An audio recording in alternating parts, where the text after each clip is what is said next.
क्रांती news, आवाज सर्वसामान्यांचा। महाराष्ट्र विधानसभेची लवकरच घोषणा होण्याची शक्यता असून त्या अनुषंगाने बागलाण विधानसभा मतदारसंघात इच्छुकांनी हालचाली सुरू केल्यात। दिनांक 5 ऑगस्ट रोजी श्री क्षेत्र भीमाशंकर शिरपूर वडे इथं इच्छुक उमेदवार राजेंद्र चौरे यांनी दर्शन घेऊन तेथील सर्व समाजातील नागरिकांशी संवाद साधलाय। नागरिकांना आरोग्य, सामाजिक, शैक्षणिक यात येणाऱ्या अडचणी त्यांनी जाणून घेत मी सदैव तुमच्या पाठीशी आहे असं आश्वासन दिलंय। या बागलाण विधानसभा मतदारसंघात नागरिकांसाठी मोठे हॉस्पिटल, कारखाने, शाळा, कॉलेज होणं गरजेचं असून त्यासाठी आमदारांनी पुढाकार घेणं गरजेचं आहे असंही त्यांनी यावेळी सांगितले। याबाबत त्यांनी व तेथील उपस्थित जागरूक नागरिकांनी अधिकची माहिती दिली आहे। याबाबत महाराष्ट्र क्रांती न्यूजचे प्रतिनिधी वामन शिंदे यांनी घेतलेला खास आढावा पाहूयात सविस्तर।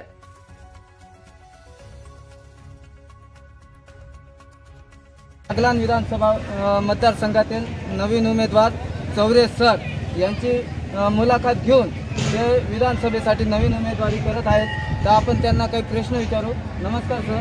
नमस्कार। प्रथम तुमचं नाव आणि परिचय द्या। नमस्कार, मी चौरे राजेंद्र आप्पासाहेब, मुक्काम पोस्ट बिलवाड, तालुका सटाणा, जिल्हा नाशिक। सर, आपण बागलाण विधानसभा मतदारसंघातील आपण नवीन उमेदवारी करत आहात, तर उमेदवारी करणं आपल्याला का वाटलं? उमेदवारी करणं का वाटलं हा असा प्रश्न येतात की उमेदवारी करणं हा बागलाण तालुका जो आहे, बागलाण तालुका हा रिजनल कोट्यातून राखीव मतदारसंघ आहे आणि राखीव मतदारसंघातून मी एसटी कॅटेगरीचा असल्या कारणाने आज आदिवासी बांधवांमध्ये, इतर समाजामध्ये, बागलाणमध्ये फिरत असताना अनेक समस्या आहेत की त्या समस्या मला असं वाटतंय की मला समाजाचं काही देणं लागतंय, काही ऋण आहे ते फेडावंसं वाटतंय। मी जे नोकरी लागलोय या समाजाच्या बळावर लागलोय, तरी मला वाटतंय की या समाजाचं ऋण फेडावं, याच्यासाठी मला उमेदवारी करावं असं मला वाटतंय। तर जर आपण उमेदवारीमध्ये आपण जिंकलात, आपण आमदार झालात, तर आपण बागलाण तालुक्यासाठी काय करणार आहात? जर मी आमदार झालो तर ते माझ्या डोक्यात लिंग येत काही ते मी सत्यात उतरवण्याचा प्रयत्न करेल। जे आताचे आजी माझ्या आमदारांनी जे केलेलं नाही ते आपण करणार आहेत। प्रथमतः बागलाणचा विकास आणि तरुणांच्या हाताला काम हा आपला ध्येय आणि तो घेऊन आपण चालणार आहे। आणि जसं उदाहरणार्थ बच्चू कडू हे जे आमदार आहेत ते जसं विधानसभात गरजतात, तसं मी शेतकऱ्यांचे प्रश्न घेऊन 100% गरजणार आहे। कारण की माझा वडील सुद्धा, माझा बाप सुद्धा शेतकरी आहे, त्यांचे काय काय प्रश्न आहेत ते मला जवळून मी पाहिलेले आहेत। ते आधी मी पाहतोय की जे शेतात जे पिकवलं जातं त्याच्यात मोबदला काहीच निघत नाही आणि हे जोपर्यंत आपण विधानसभेत मांडत नाही तोपर्यंत ते तिथून प्रश्न सुटू शकत नाही, ही मला खात्री आहे। म्हणून मला उमेदवारी करावीशी वाटते। सर, बागलाण तालुक्यात आरोग्याचा प्रश्न आहे, तर हा आरोग्याचा प्रश्न आपण कसा दूर करणार बागलाण तालुक्यात? जर आपण आमदार झालो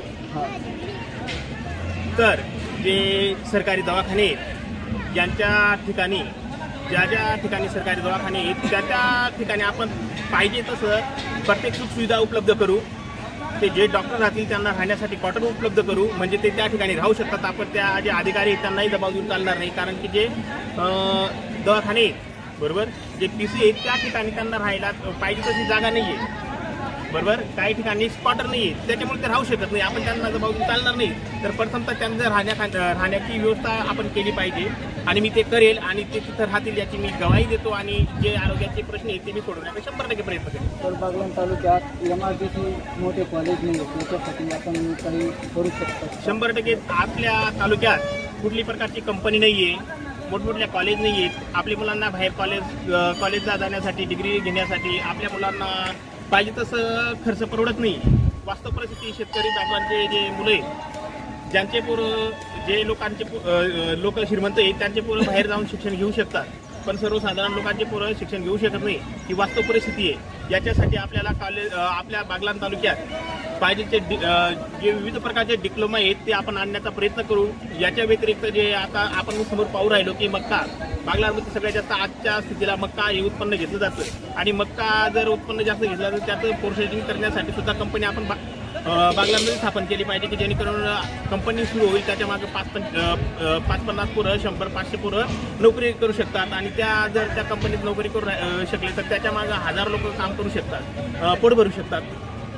जर सर बागलाण तालुक्यामध्ये पश्चिम पट्टा आहे आणि या पश्चिम पट्ट्यात आपण पाण्यासाठी खूप गंभीर आहे, याच्यासाठी आपण काय सांगू इच्छिता? बरोबर, बघा पश्चिम पट्टा जर पाहिलं तर आज ते लोक काही ठिकाणी डबक्यातून पाणी पित आहेत. ही सगळ्यात वाईट परिस्थिती आहे. भारताला स्वातंत्र्य 75 वर्ष होऊन गेलेली आहेत आणि लोक म्हणतात विकास खूप होऊन गेलेले आहेत. पण आधी विकास पाहिले तर फक्त लोकांचे विकास झाले, जे आजी माझे आमदार असतील, जे पदाधिकारी असतील त्यांचे विकास झाले, पण जनतेचे विकास आधी झालेले नाही. अशी पार्श्वभूमी आहे. तरी जर हरभऱ्याच्या धरणातून मांगीतुंगीला पिण्यासाठी पाणी येऊ शकतो तर त्या लोकांना का पिण्यासाठी पाणी जाऊ नये, याच्यासाठी मला जे करता येईल ते करेल आणि त्या लोकांचं पिण्याचं पाणी जो आहे तो प्रश्न सोडवल्याशिवाय मी शांत बसणार नाही, कारण ते प्रश्न सुद्धा मला झोपू देत नाही. आपण पाहू शकता की चौरेस सरांची मुलाखत घेऊन आपण हे प्रश्न एका चौरेस सर आता विधानसभेसाठी आता नवीन उमेदवारी करत आहे आणि ते जनतेसाठी खूप जीव तोडून सांगत आहे की एक संधी मला द्या. चौरेस सरांनी एक संधी मागितलेली आहे. आता जनतेचा निर्णय, जनतेला नवीन चेहरा लागत असून जनते व महाराष्ट्र राज्य महासंघाचा उपाध्यक्ष आमदार कसे हवेत आणि बागलांचे आमदार कसे आहेत हा 2 मिनिटात मी फरक सांगतो. मागच्या वर्षाचा अनुभव, आपले जर चांगले आमदार राहिले असते तर बागलाण तालुका हा दुष्काळग्रस्तामध्ये समाविष्ट झाला असता. वेळोवेळी शेतकऱ्यांचे प्रश्न आपले आमदार शासन दरबारी मांडत नाही. मी गेल्या 35 वर्षापासून प्रत्येक असेंब्लीत भाग घेणारा माणूस आहे. म्हणजे मी काही MLA नाही, मी कामगारांचे प्रश्न घेऊन जातो. आपले आमदार सोडत नसल्यामुळे मला दुसऱ्या आमदारांचा सहारा घ्यावा लागतो आणि ते आमदार माझे प्रश्न मांडत असतात. बागलाण तालुक्याची अशी वाईट अवस्था आहे. कांदा प्रश्न असू द्या, आयात निर्यात धोरण असू द्या किंवा पीक विमा असू द्या, आपले आमदार फक्त झोपा काढतात. मी सरळ आरोप करतो. मी कोणाला घाबरत नाही. मी कोणाचा 1 रुपया खाऊन बसलेलो नाही आणि माझ्यावर कोणाचं दडपण नाहीये. बागलाणचा आमदार कसा हवा तर आता नवीन चेहरा सांगेल की असा हवा. पब्लिकला नवीन चेहरा हवा आहे. हे जुने नको आहेत आणि जुने काही प्रश्न मांडत नाही. शेतकऱ्यांना न्याय नाही, गोरगरिबां कष्टकऱ्यांना न्याय नाही, कामगारांना न्याय नाही. गरीब जे तरुण मुलं आहेत, सुशिक्षित बेरोजगार, त्यांच्या हाताला काम नाही, असे विविध प्रश्न बागलाण तालुक्यात करून आहेत 35 वर्षापासून. एकही आमदाराने विधानसभेत हा प्रश्न मांडलेला नाहीये.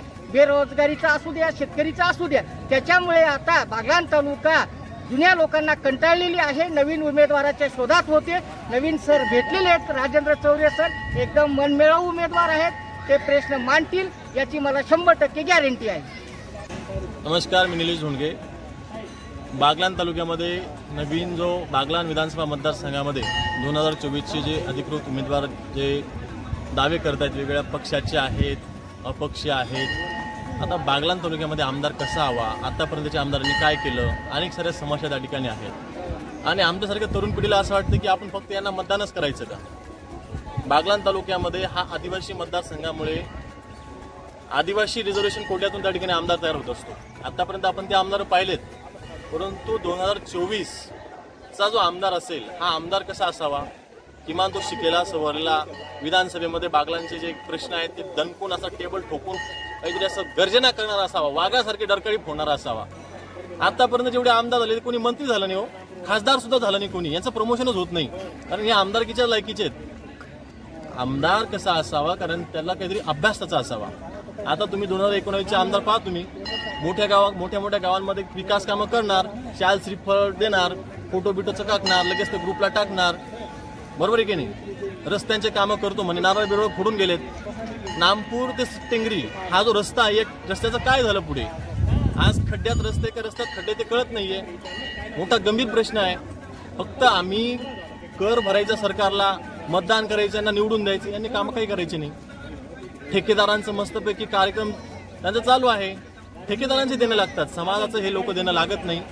आणि आता जर 2024चा जो आमदार घडेल, मराठा समाज अतिशय नाराज या आमदारांवर त्या ठिकाणी आहे. या पक्षावर सुद्धा, यांचं जे सरकार आहे राज्यात त्यांच्यावर सुद्धा. आज जरांगे पाटलांची भूमिका बागलाण तालुक्यामध्ये काही कमी नाही असं नाहीये.